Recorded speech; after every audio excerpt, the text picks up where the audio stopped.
नमस्ते महाराज जी। महाराज जी, मेरा बहुत सिंपल क्वेश्चन है। शायद आपको हंसी भी आए मेरे क्वेश्चन के ऊपर। मुझे पूछना था कि धर्म क्या कहलाता है? मतलब देखिए, ये एक ऐसी विडंबना है कि हम लोग वर्षों से धर्म की आराधना करने के बाद भी आज तक ये नहीं समझ पाते कि धर्म क्या कहलाता है। महाराज जी, सब जैसे व्रत उपवास करते हैं अपन, या पूजा पाठ करते हैं, या फिर अपन दान पुण्य करते हैं, आहार वगैरह देते हैं, तो किसको धर्म माने हम? बिल्कुल सही बोल रहा हूँ, मैं वहीं आ रहा हूँ। ये सवाल आपका नहीं है, ये सवाल सबका है। देखिए, दो चीज़ें, एक धर्म और एक धर्माचरण। धर्म क्या है? वो हमारे परिणामों की निर्मलता है, और धर्माचरण में वे सब चीज़ें आ जाती हैं जो हमारे परिणामों को निर्मल बनाने में सहायक बनते हैं। तो व्रत उपवास, दान पुण्य, पूजा पाठ, त्याग तप, ये धर्म का बाहरी रूप है, धर्माचरण है। इन सब का मूलभूत प्रयोजन अपने भावों की निर्मलता, चित्त की विशुद्धि। यदि वो करने में हम समर्थ हैं तब तो हमारा धर्म फल रहा है, अन्यथा ऊपरी धर्म चल रहा है, ऐसा समझना चाहिए। मैं हजारीबाग से हीरा बड़जात्या। नमोस्तु महाराज जी, नमोस्तु महाराज जी। मंगल मंगल होए सभी का, सबको नव वर्ष की शुभकामनाएं। जीवो तो ऐसे है गली गली में शोर, शंका समाधान का है बच्चा बच्चा दीवाना गुरुवर प्रमाण का, है बच्चा बच्चा दीवाना गुरुवर प्रमाण का। नमस्ते महाराज जी, नमस्ते महाराज जी। जियो तो मेहरबानी बन जाए और मरो तो कहानी बन जाए। महाराज जी, इस युक्ति को हम कैसे सार्थक करें? मेरी शंका का समाधान करें गुरुदेव। जीऊं तो मेहरबानी बन जाए और मरूं तो कहानी बन जाए, इस उक्ति को कैसे चरितार्थ करें? बड़ा सरल सा काम है। अगर हमने अपने जीवन को अपना कर्तव्य बना लिया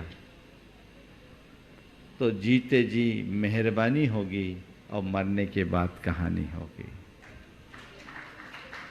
जीवन के मूलभूत कर्तव्य को समझना, कर्तव्य निभाना और हर कार्य को केवल कर्तव्य मानकर करने वाले के जीवन में ये दोनों बातें चरितार्थ हो सकती। नमोस्तु महाराज जी, नमोस्तु महाराज जी। मेरा ये प्रश्न है, मैं 2 साल बाद मिलिट्री स्कूल में जाने वाला हूँ,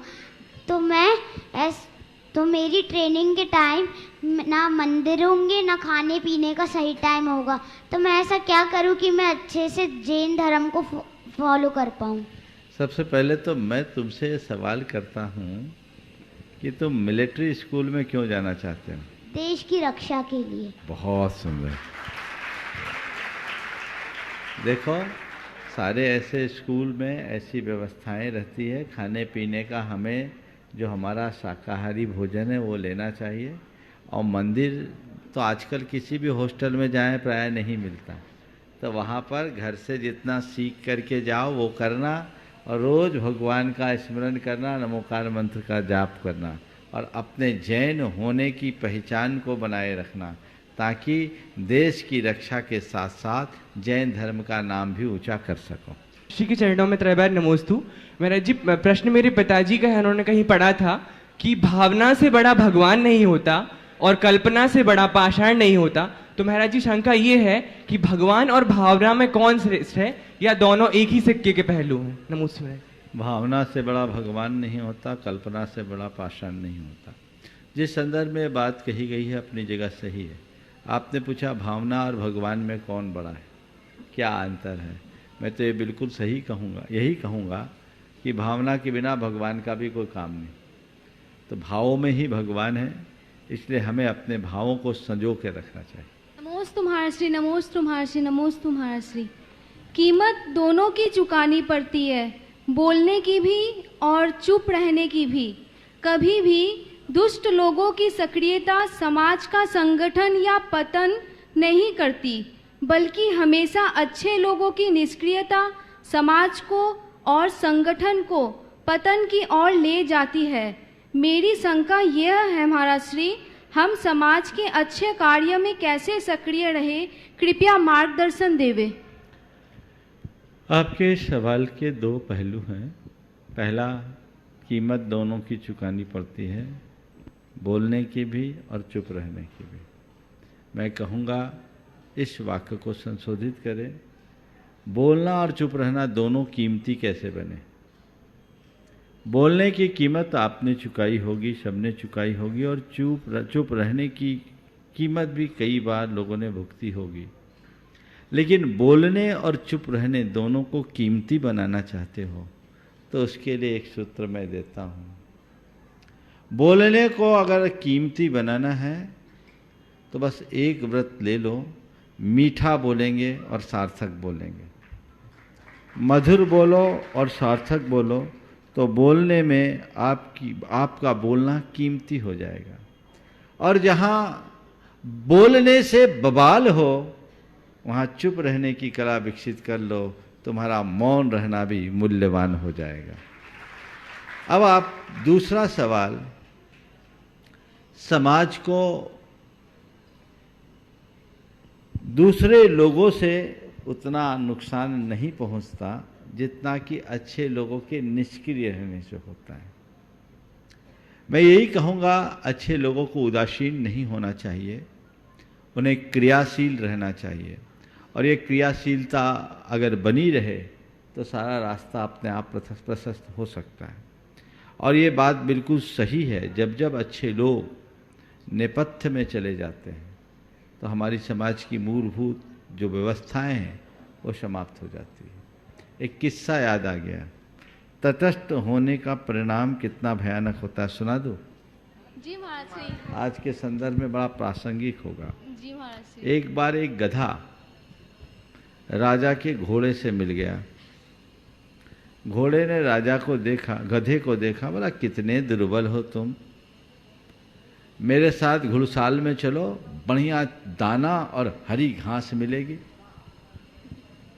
उसने कहा भैया तुम घोड़ा, मैं गधा, तुम्हारे घुड़साल में मैं जाऊंगा, जैसे ही मुझे कोई देखेगा डंडे मार करके भगाएगा, इसलिए मेरे लिए मैदान ही अच्छा, तुम अपने घुड़साल में रहो। नहीं नहीं, वहाँ कोई नहीं देखेगा। बोले क्यों? बोले राजा के घुड़साल में जो होता उसे लोग घोड़ा मानते हैं। बोले ठीक है, घोड़ा मानते हैं, ठीक है, लेकिन जो उस घुड़साल का रखवाला वो देख लेगा तो? बोले नहीं, वो यही मानता है यहाँ जो घुस गया वो घोड़ा है। अच्छा चलो, प्रजा तो अंधी नहीं, प्रजा तो नहीं। बोले प्रजा भी वही मानती कि जो राजा के घुड़साल में घुड़साल का रक्षक जो बोल दिया वही सही है। बोले ठीक है, कभी राजा का मंत्री आ जाए तो? बोले मंत्री भी अपनी आंखों से कुछ नहीं देखता, उसको नीचे के लोग जो दिखा देते हैं वही करता है। बोले ठीक है, मंत्री नहीं माने, मान लिया, वो गधे को घोड़ा मानेगा, मान लिए, लेकिन राजा आ जाए, राजा तो अंधा नहीं है, अगर कभी भूल से राजा आ गया और वो मुझे देख लिया तो मेरी तो हालत खराब हो जाएगी। बोले नहीं, तुम्हें पता नहीं, यहाँ राजा भी अपनी आंख से कुछ नहीं देखता, उसे अगर गधे को घोड़ा बता दिया जाए तो राजा भी गधे को घोड़ा ही मान करके चलता है। बोले ये चीज़ तो मैंने मान लिया, पर आम जनता तो आंख वाली है, वो तो मुझे कभी भी समझ लेगी कि मैं गधा हूं, घोड़ा नहीं। बोले आम जनता की परवाह मत करो, यहाँ की आम जनता एकदम तटस्थ है, गधे को घोड़ा बनाओ तो क्या होगा, घोड़े को गधा कहो तो क्या होगा, हमको कोई लेना देना नहीं। ये आम जनों की तटस्थता गधे को घोड़ा बना देती है और घोड़े को गधा बना देती है। हमें घोड़े को घोड़ा बनाए रखने के लिए और गधे को गधे के रूप में पहचानने के लिए अपनी आंखें खोल के रखना चाहिए। नमोस्तु महाराज जी, नमोस्तु महाराज जी, नमोस्तु महाराज जी। मेरा लड़का का कल जन्मदिन था तो उसके लिए आशीर्वाद चाहता हूँ। बोलो महाराज जी, उसको क्या संस्कार दिया जाए उसके जन्मदिन के उपलक्ष्य में? अभी है बेटा यहाँ? यहाँ है, थोड़ा घूम रहे बाजार में। अरे तो उसको लेके आता। देखो, जन्मदिन बच्चों का गुरुओं के सानिध्य में मनाना, तीर्थ क्षेत्रों में मनाना उनके लिए एक अच्छी प्रेरणा देता है और उस प्रेरणा से बच्चों में एक बड़ा बदलाव आता है। बच्चों के सुख शांति के लिए, उनके मौज मस्ती के लिए भी आप सुविधाएं दें, लेकिन उनको एक बात उनके हृदय में बैठाने की कोशिश करें कि धर्म के बिना जीवन सार्थक नहीं होगा। अगर वो धार्मिकता के साथ अपने जीवन को आगे बढ़ाएंगे तो उनके जीवन में सब चीज़ें होंगी। तो उनके हृदय में धार्मिक भावनाएं बनाएं, दया के संस्कार जगाएं। उन दिनों बच्चों को घरों में भी आप लोग रहते हैं तो आप अनाथ आश्रम ले जाएं, उनको उनके हाथ से कुछ भेंट करवाएं, गौशालाओं में ले जाएं ताकि उनके हृदय में दया और करुणा के भाव हो। परिवार के लोग एक साथ सुबह से अपनी शुरुआत ऐसी करें कि सुबह से बच्चे को जिन मंदिर ले जाएं। 8 वर्ष से बड़ा है बेटा तो उससे अभिषेक कराएं, छोटा है तो अभिषेक दिखाएं, बेटियां हैं तो उसे अभिषेक दिखाएं। घर लाकर उसे एक ऊंचे आसन पर बिठाएं, उनके मस्तक पर शेषाक्षत अर्पित करें जो पूजा के शेषाक्षत हैं। हर लोग बड़े लोग उसको आशीर्वाद दे शेषाक्षत डालकर, दीर्घायुष्को भव, चिरंजीवी भव, कुलवर्धको भव, धर्म धुरंधरो भव, यशस्वी भव, तेजस्वी भव, तपस्वी भव, मनस्वी भव, ऐसे आशीर्वाद सूचक वचनों का प्रयोग करते हुए उसको आशीष दें। और फिर उस दिन उसको प्रमुखता मिले घर में, तो उसका परिवार से लगाव होगा, परिवार में उसे अपने स्थान का एहसास होगा। अनाथ आश्रम जैसी जगह में जाएगा तो उसे जीवन के प्रति जागरूकता होगी, दया करुणा के भाव आएंगे। गौशाला वादिक में जाएगा तो संवेदना जगेगी और ये सब चीज़ें जुड़ेगी तो उसका जीवन अपने आप संस्कारित होगा। नमोस्तु भगवान। मेरी शंका है महाराज जी, वर्तमान दिनों में गौशालाओं का विस्तार तो हो रहा है लेकिन लोगों की पशुओं के प्रति करुणा भाव कम हो रहा है। हम सभी में जीव दया के भाव कैसे बढ़ाएं, कृपया मार्गदर्शन। देखिए, बात बिल्कुल सही है। गौशालाओं के विस्तार के साथ करुणा भाव भी होना चाहिए और करुणा भाव तब होगा जब हम प्राणी मात्र की पीड़ा को अपनी पीड़ा समझने का अभ्यास करेंगे। हमें ये ध्यान में रखना चाहिए कि दया से बड़ा और कोई धर्म नहीं है। धम्मो दया विशुद्ध हो। हम गौशालाओं को एक प्रतीक के रूप में ही न खोलें अपितु अपने हृदय में दया का भाव रखें और दीन दुखी जीवों पर मेरे उर से करना स्रोत बहे की उक्ति को बार बार दोहराएं, तभी हम दया का विस्तार कर सकें। नमोस्तु। बेटिए जल्दी पूछो। और सोनम जैन नहीं है तो चलिए अनिल जी, अमिता जी, दुर्गापुरा। नमोस्तु शिरोमणि संरक्षक। दुर्गापुर बोला। दुर्गापुर। महाराज जी, मेरा प्रश्न यह है कि शक्कर को अगर अंधेरे में भी खाया जाए तो वो मीठा ही लगता है, उसी प्रकार अच्छे कर्मों को अनजाने में भी किया जाए तो उनका फल भी मीठा ही होता है। तो इसी प्रकार हम अपने जीवन में अच्छे कर्मों को कैसे करें और जिससे हम अपने संसार की करवाहट से बच सकें। और महाराज जी, हमारे पापा गौशाला के अध्यक्ष हैं, तो हम भी अपने जीवन में मतलब कि हमारे मन में भी उन गौ माँ के प्रति समर्पण का भाव है, सेवा का भाव है, ऐसा क्या करें? मार्गदर्शन। बहुत अच्छी बात कही। अच्छे कर्म को हम अनजाने में भी कैसे करें? सबसे पहले मैं ये कहूँगा, अच्छे कर्म क्या है इसे पहचानो, ये समझो और उसके प्रति अपनी रुचि जगाओ। मुश्किल ये है कि ज़्यादातर लोग अच्छे और बुरे कर्म का भेद ही नहीं कर पाते। मेरे कौन से कर्म अच्छे हैं, कौन से कर्म बुरे हैं, इन सबको इनकी पहचान होनी चाहिए और अच्छे कर्मों को पहचानने के साथ उन्हें अपनाने का प्रयत्न करना चाहिए। जब हम अच्छे कर्म को पहचान कर उन्हें अपनाने की कोशिश करते हैं, हमारी रुचि उनके प्रति बढ़ती है, तो सहज रूप से हम उस दिशा में आगे बढ़ना शुरू कर देते हैं।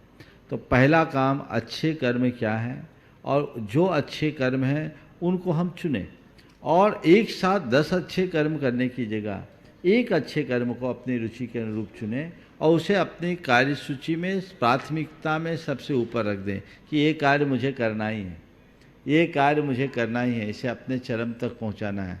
तो हम धीरे धीरे और अच्छे कर्मों को करने में सफल हो सकेंगे। दूसरी बात, पिताजी तुम्हारे गौशाला से जुड़े हैं, तुम लोगों के हृदय में भी गौशाला के प्रति रुझान कैसे बढ़े? मैं तो ये कहूँगा, जो कार्यकर्ता गौशालाओं में गौ सेवा कर रहे हैं उनके अनुभवों को सुनो तो पाओगे कि उनके जीवन में कितना बड़ा बदलाव है, वो कितनी सुख शांति का अनुभव कर रहे हैं, उनके हृदय में कैसी प्रसन्नता का अनुभव है। तो उसके आधार पर आपको अपने आप प्रेरणा मिलेगी। मेरे संपर्क में कई लोग हैं जिन्होंने जो अपनी बातें कहते हैं, महाराज जी जब तक हम गौशाला से नहीं जुड़े थे हमारे साथ बहुत सारी परेशानियां भी रहती थी, बीमारियां भी रहती थी, विपत्तियां भी आई, लेकिन जब से हमने गौ सेवा का उपक्रम शुरू किया हमारे जीवन में बहुत बड़ा बदलाव आया। हो सकता है तुम्हारे पिताजी का भी ऐसा कोई अनुभव होगा और अगर ऐसा कोई अनुभव है तो मैं उनको 20 सेकेंड का समय दूंगा, अपनी बात पूरी करें ताकि और लोगों को भी प्रेरणा मिल सके और यही प्रेरणा लोगों को आगे बढ़ने में सहायक हो। दोनों गुरुदेव के चरणों में त्रिबार नमोस्तु नमोस्तु नमोस्तु। गुरुदेव, एक समझदार कृषक होता है तो वो खरपतवार को समय समय पर दूर करता है और उचित समय पर उसमें सिंचाई करता है, उसमें खाद डालता है, तभी उसकी फसल बहुत अच्छी होती है। तो गुरुदेव, मेरा प्रश्न ये है कि हम किस तरह से, इसी तरह से हमारे जो संबंध होते हैं पारिवारिक या सामाजिक संबंध, उसमें अनचाही भ्रांतियाँ उभर जाती हैं, तो उन भ्रांतियों को दूर करने के लिए, शंकाओं को दूर करने के लिए हम क्या करें कि पूरे वर्ष हमारे संबंधों की खेती हरी भरी रहे, लहलाती रहे? बहुत अच्छा सवाल आपने पूछा है। संबंधों की खेती को हरी भरी बनाए रखने के लिए हम क्या करें? आपके प्रश्न का उत्तर आपके प्रश्न में ही है। क्या करें?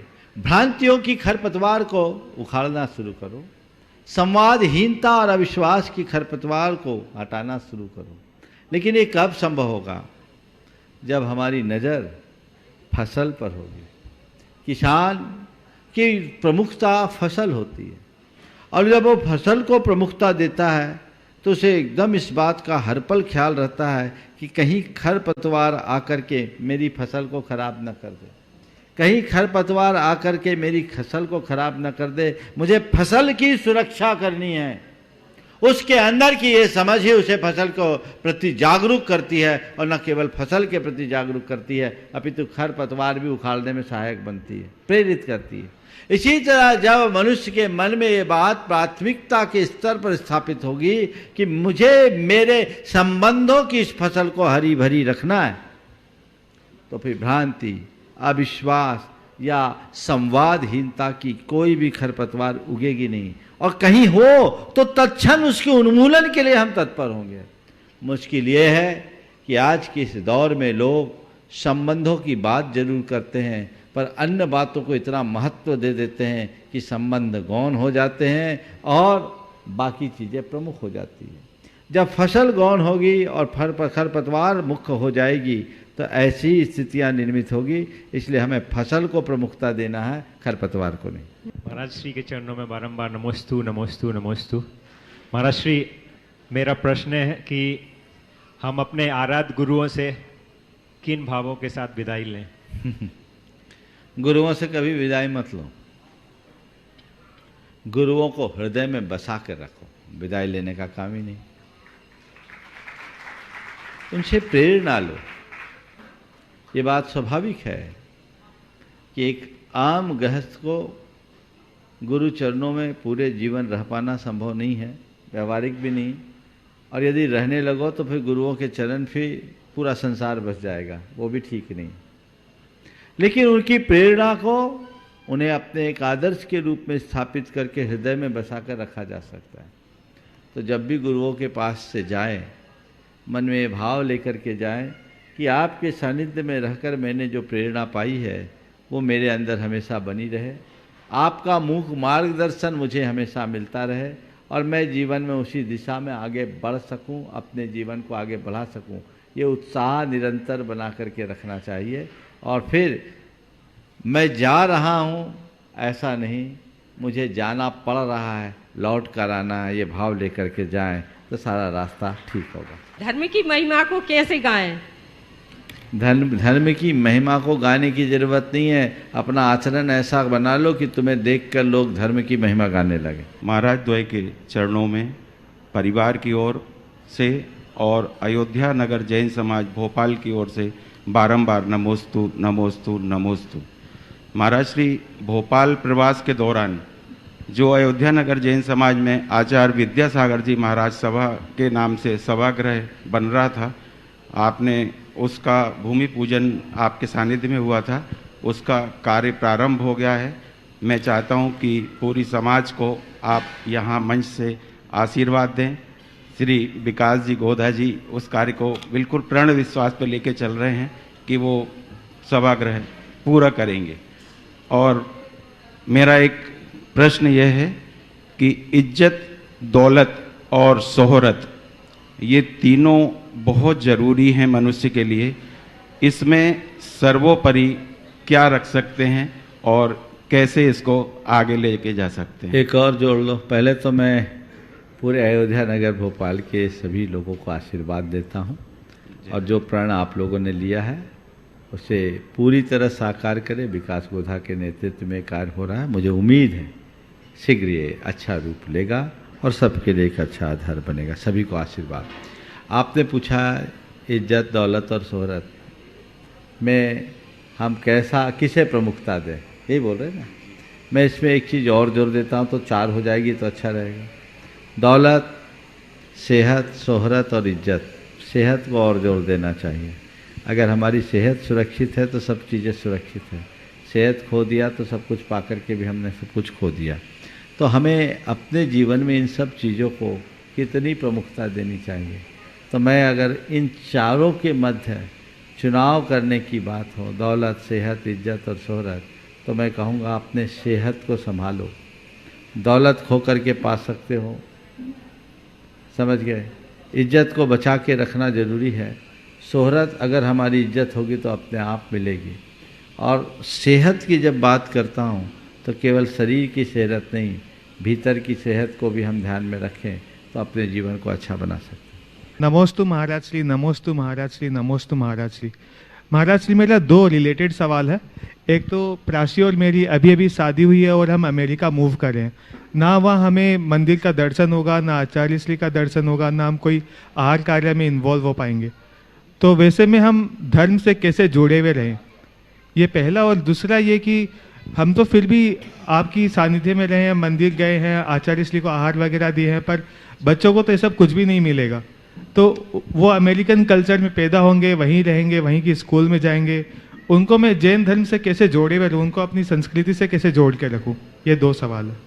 देखिए, अगर आप अमेरिका जा रहे हो और अमेरिका में देखोगे तो आप पाओगे कि वहाँ आज यहाँ से अच्छे जैनी भी हैं।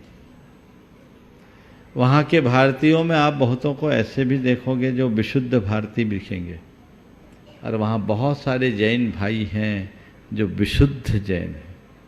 आपको सुनकर के एक अच्छा एहसास होगा कि इस बार की पिच्ची भी न्यूयॉर्क गई और वो संयम के पालन करने के साथ, ऐसे नहीं कि उन्हें ऐसी कृपा करके दे दी गई।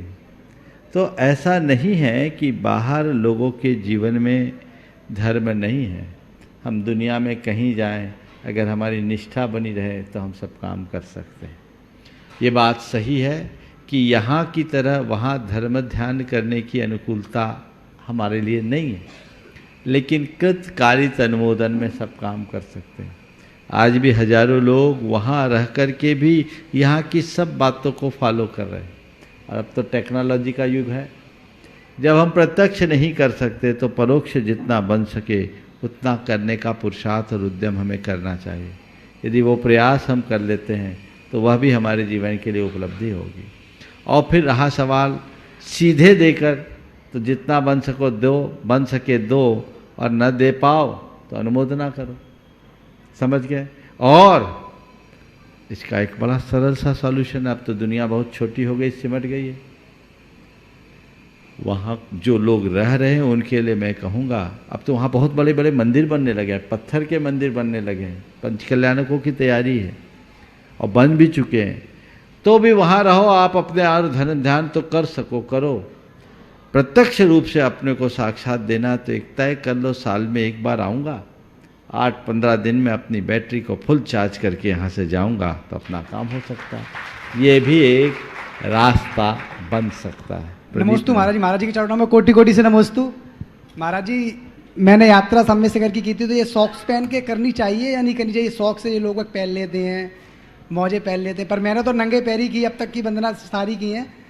ये पूछा चाह रहा हूं। सॉक्स पहनने की जगह ऊपर जाएं तो बहुत लोगों को पैरों में तकलीफ होती है। बाजार में इनक्लेट मिलते हैं, वो शुद्ध होते हैं, वो केवल वंदना के लिए, वो आप प्रयोग में ले, ज़्यादा अच्छा है सॉक्स की जगह। गुरुदेव के चरणों में त्रैबार नमोस्तु नमोस्तु नमोस्तु। अभी आचार्य श्री के कुंडलपुर प्रवास के दौरान आचार्य श्री ने एक मंत्र दिया, ओंकाराय नमो नमः। यह कोई शंका नहीं है, आचार्य श्री के मुंह से जो शब्द निकलते हैं उसमें कोई शंका नहीं होती। मैं यह चाहता हूँ गुरुदेव के इसके बारे में विस्तार से बताया जाए, हम श्रावकों को इससे क्या देखिए, ओंकाराय नमो नमः गुरुदेव ने कब कहा, किस संदर्भ में कहा, किससे कहा, मुझे पता नहीं। पर अभी ये कुछ दिनों से चर्चा का विषय है। मुझे किसी ने बताया कि गुरुदेव ने कुछ अजैन बंधुओं के बीच अपने उपदेश में ये ओंकाराय नमो नमः कहा। मैं एक ही बात जानता हूँ कि हमारे परमेष्ठी वाचक मंत्र बहुत मूल्यवान होते हैं और शास्त्रों में बताया गया 35 16 56 चतुर्दुग मेघः जपः च झाये है परमेष्ठी वाचयानम अन्नम च गुरु वयेशेन। तो 35 अक्षर, 16 अक्षर, 4 अक्षर और 2 अक्षर तथा 1 अक्षर का जाप करो। एक अक्षरी मंत्र में ओम है, तो ओंकाराय नमो नमः। लेकिन उसके साथ एक बात और जोड़ दी कि अन्नम च गुरु वयेशेन, गुरु के मुख से जो शब्द मिल जाए वो मंत्र है, इसमें दिमाग मत लगा। तो गुरु मुख से यदि ओंकाराय नमो नमः मिला है और ये आपके लिए मिला है तो होगा, किसी और के लिए मिला है तो आपको लाभ करे, ऐसा मत सोचना। उन्होंने कब कहा मुझे पता नहीं, किस संदर्भ में कहा इसकी मुझे जानकारी नहीं, लेकिन जब भी कहा, जिस संदर्भ में भी कहा, उसे हमें देखना चाहिए। पूज्य गुरुदेव के चरणों में समस्त गौ सेवा धाम जैन समाज शहपुर का त्रिवार नमोस्तु। गुरुदेव, हम सभी शहपुरा में गौ सेवा चिकित्सा केंद्र चलाते हैं। शहपुरा अंतर्गत जितने भी एक्सीडेंट या बीमार लाचार गाय रहती हैं उनको गौशाला लाकर उनका निःशुल्क इलाज करते हैं। कभी कभी गुरुदेव कुछ केसेस में ऐसा होता है उनकी एक्सीडेंट से रीढ़ की हड्डी टूट जाना या बहुत ही परिस्थिति गंभीर हो जाना, तो रीढ़ की हड्डी का जैसे कहीं भी इलाज संभव नहीं हो पाता है, तो उस संबंध में हम लोग क्या करें? जो उचित उपचार होता है वो तो हम लोग कर देते हैं महाराज श्री, उनकी अंतिम मरण हम लोग कैसे सुधारें? कृपा कर मार्गदर्शन दीजिए। देखिए, बहुत गंभीर सवाल है। पहले तो हमें जो मेडिकल फैसिलिटीज है, ऐड है, वो देना चाहिए। साथ ही साथ उनको संबोधना चाहिए और उनके आत्मोद्धार का रास्ता भी खोलना चाहिए। नमोकार मंत्र आदि दे करके उनके संबोधन के साथ आप लोगों ने अच्छे से अनुभव किया होगा कि अंतिम क्षणों में जितने भी गाय आदि हैं वे सब बहुत गंभीर हो जाते हैं, अपनी बात को बहुत अच्छे से सुनते भी हैं और प्रायः भोजन पानी छोड़ देते हैं। तो यदि आप लोग चाहो तो उनकी उस समय संलेखना भी करा सकते हो और ये एक बहुत अच्छा रास्ता है। महाराज जी, नींद न देखे टूटी खाट, भूख न देखे झूठे बात, काम न देखे जात कुजात, धन न देखे दिन और रात, ये चारों शब्द आत्मा के पतन के कारण है। फिर भी हम लोग उसी में रमे हुए हैं, तो इससे कैसे बचें? इसलिए रमे हुए कि बस अभी तक उसी का स्वाद लिया है, उसकी ही रुचि रही है। जिस दिन आत्मा का स्वाद जाग जाएगा इन सब का मोह छूट जाएगा। नमस्ते गुरुदेव, नमस्ते गुरुदेव। मेरी शंका ये है, श्रद्धा भक्ति सभी करते हैं, विधान करते हैं, पर अपन बोलते हैं श्रद्धा से करो तो फल मिलता है, तो ये श्रद्धा कैसे पहचानी जाए? देखिए, श्रद्धा है तब तो आप कर रहे हैं, लेकिन अब श्रद्धा में भी तरतमता होती, कर रहे हैं। देखिए, विधान करते हैं, समेत शिखर जी में भी विधान करते हैं। कई तरह के लोग होते हैं, कुछ लोग ऐसे होते हैं जो बहुत भावों से भर कर विधान करते हैं, महीनों से सोचते चलते हैं कि नहीं मुझे विधान करना है, करना है, करना है, करना ही है और मुझे किसी चीज़ की कमी नहीं करना। अच्छे से अच्छे उत्कृष्ट भाव लेकर आ रहे हैं, एक उसकी श्रद्धा है। और एक बार बार कह कर के जिसको लाना पड़ रहा है, ठीक है आप कह रहे हो तो हम चल रहे हैं। बहुत सारे लोग तो कहते हैं भैया 8 दिन जाना पड़ेगा, वहाँ करेंगे क्या, वहाँ क्या करेंगे, 8 दिन जाना होगा। तो अब बताओ ये इसकी श्रद्धा है? अश्रद्धा नहीं है, श्रद्धा भी है पर बड़ी कमजोर। तो बस उसको हम जितना बढ़ा ले, समझना वही हमारी उपलब्धि है। समझ गए?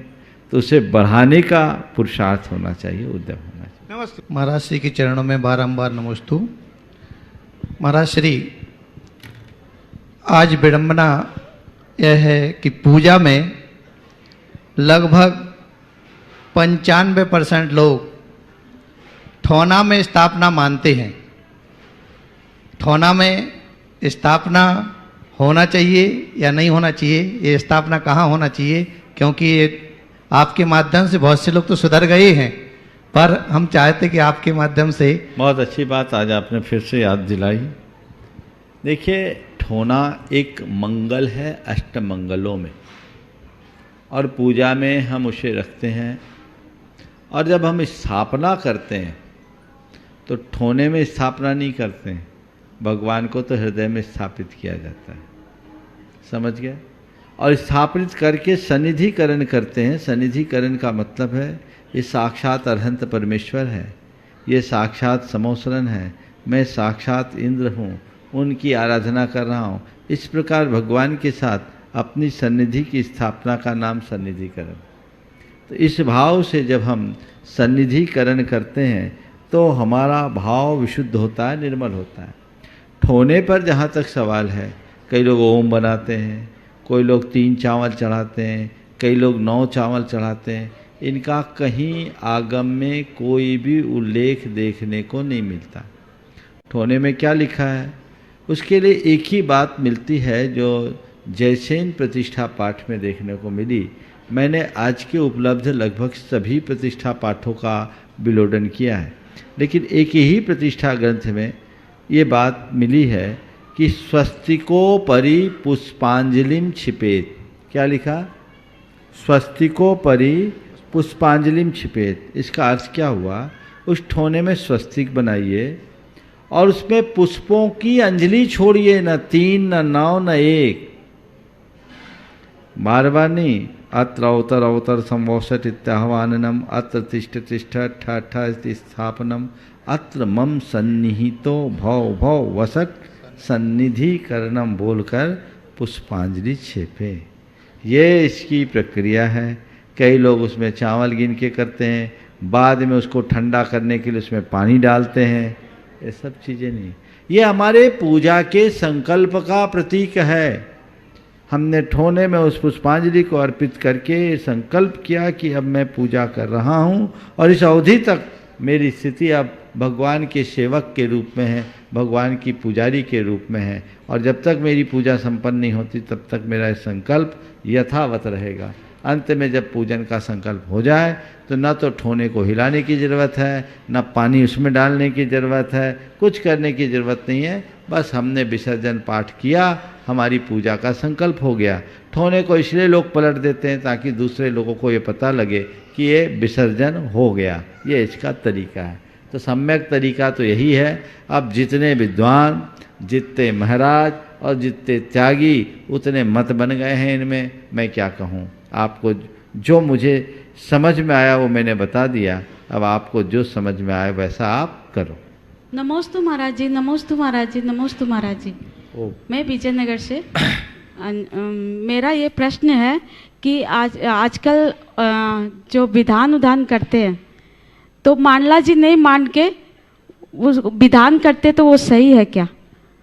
मांडला जी नहीं मानते उसके विधान करते तो वो सही है क्या? देखिए, मांडना जी मांड करके विधान करने में मंडल विधान है, उत्तम तो वही है, लेकिन नहीं करते तो नुकसान नहीं है, उसको आप पूजन मान सकते हैं, कर सकते, विधान कर सकते, कर सकते। दया मुनि श्री के चरणों में दिगंबर जैन पंचायत हजारीबाग का बारंबार नमोस्तु नमोस्तु नमोस्तु। गुरुवार विदेशों में बहुत बड़े बड़े जिनाले बन रहे हैं और उनमें जिनबिंब भी स्थापित होंगे, तो उनकी प्रतिष्ठा के लिए क्या आप लोग वहाँ पधारेंगे? उनकी प्रतिष्ठा कैसे होगी? देखो, अगर ऐसी व्यवस्था होती कि हम लोग वहाँ पधार सके तो पधारने में कोई संकोच वाली बात नहीं है, लेकिन हम लोग वहाँ पधार नहीं पाए तो कोई बात नहीं। ऐसी बहुत सारी व्यवस्थाएं हुई है कि यहाँ से भगवान की प्रतिष्ठा करके विदेशों में पधारा गया है, वहाँ विराजमान किया गया है। तो बहुत जगह मुनियों के द्वारा यहाँ से प्रतिष्ठा करा करके भी किए गए और बहुत स्थानों पर वहाँ पर भी प्रतिष्ठाएं कराई गई। वहाँ प्रतिष्ठा कराने का शास्त्रीय विधान यही है कि आपात स्थिति में जहाँ मुनिजनों का साक्षात समागम न मिले वहाँ प्रतिष्ठाचार्य दिगंबर होकर पर्दे के भीतर भगवान की प्रतिष्ठा संपन्न कर सकता है। ये सारी व्यवस्थाएं हैं, उन व्यवस्थाओं के अनुरूप ऐसा कार्य किया जा सकता है। आपने जो पूछा है क्या वहाँ के मंदिरों की प्रतिष्ठा में आप लोग पधार सकेंगे, ये सवाल आज के समय में संभव नहीं है, क्योंकि हम सबको पता है कि दिगंबर मुनि आज प्रत्यक्ष रूप से अपनी चर्या करके नहीं जा सकता, लेकिन हम लोगों के वचन वहाँ जा सकते हैं। और आज टेक्नोलॉजी के माध्यम से भी बहुत सारी चीज़ें वहाँ पहुँच रही है, लोग उसका भी लाभ उठा सकते हैं। तो महाराज जी टेक्नोलॉजी के माध्यम से भी तो आप लोग यहाँ से प्रतिष्ठा करा सकते हैं। अब वो तो कभी प्रसंग आएगा तब देखा जाएगा, अभी तक तो हुआ नहीं है, अभी इसके लिए कुछ नहीं कह सकते। नमोस्तु महाराज जी। महाराज जी मेरा सवाल ये है कि मैं प्रोफेशनली इंटीरियर डिज़ाइनर हूँ, और होता यह है कि जब मैं दूसरे धर्मों के लोगों के घर का इंटीरियर करता हूँ तो उसमें वास्तु दोष देखता हूँ। वास्तु दोष देखने में यदि वो हमको ये बोलते हैं कि आपको हमारे धर्म के अनुसार पूजा प्रतिष्ठा वगैरह करना है, तो क्या उसका दोष मुझे लगेगा, और अगर नहीं करते हैं तो क्या मुझे उसका दोष लगेगा? मार्गोचित करें। देखिए, प्रोफेशन होता, धर्म होता। आप एक कंसल्टेंट हो, इंटीरियर के कंसल्टेंट हो, तो आपको अपने क्लाइंट के अनुरूप काम करना होगा। तो महाराज जी लेकिन पूजा अर्चा करना आपका काम नहीं है। पूजा अर्चा करना अगले का काम है, वो अपना काम करे, आप अपनी कंसल्टेंसी दीजिए और उनको बता दीजिए, वो अपने हिसाब से जो अपने प्रतीक रखना चाहे उसमें कोई दिक्कत नहीं है, लेकिन हम उसकी पूजा करें ऐसी हमारी कोई बाध्यता तो नहीं है। प्रश्न यही है कि यदि वो हमको बिठालते हैं उसमें और हमें उसका हिस्सा बनाते हैं। अरे बैठ करके तो दुनिया में बहुत सारी चीज़ों के साथ आपको बैठना होता है, लेकिन आपकी जो श्रद्धा भावना उसके अनुरूप अपना काम करो। नमोस्तु महाराज श्री, नमोस्तु महाराज श्री, नमोस्तु महाराज श्री। महाराज श्री मेरा प्रश्न यह है, महाराज श्री सिद्ध पद तो पाना चाहते हैं और प्रति समय आत्मचिंतन भी रहता है, पर उसी के बीच कभी क्रोध आ जाता है, कषाय हो जाती है, तो उसमें सहज कैसे रहे, और आचरण भी सही नहीं बन पाता है। देखिए, बात बिल्कुल सही है, हर पल सहज रह पाना संभव नहीं है, कई बार मन असहज हो जाता है, लेकिन जब भी मन असहज हो अपनी निंदा ग्रह करो और अपने आप को पुनः सहज बनाने का पुरुषार्थ करो। समझ गए? बार बार शिथिलता आए, जैसे हम लोग गिरते हैं फिर संभल करके चलना शुरू करते हैं, वैसे ही गिर करके फिर चलना हम शुरू करें। ये अभ्यास हम बनाए रखेंगे तो धीरे धीरे हमारी स्थिति मजबूत होगी और एक समय ऐसा आएगा कि हम उससे पूरी तरह बच करके चल सके और अपने जीवन को सफल और सार्थक बना सके। ये तो स्वभाव ही है, हम जैसा करते हैं बार बार वो संस्कार उभरते हैं और हमारे साथ वैसा हो जाता है, उसकी पुनरावृत्ति से हम इसी रूप में बच सकते हैं। इस प्रकार आज के सत्र को परम पूज्य गुरुदेव के चरणों में नमन अर्पित करते हुए यहीं पर विराम। बोलिए परम पूज्य आचार्य गुरुवर श्री विद्यासागर जी महाराज की जय जय जय।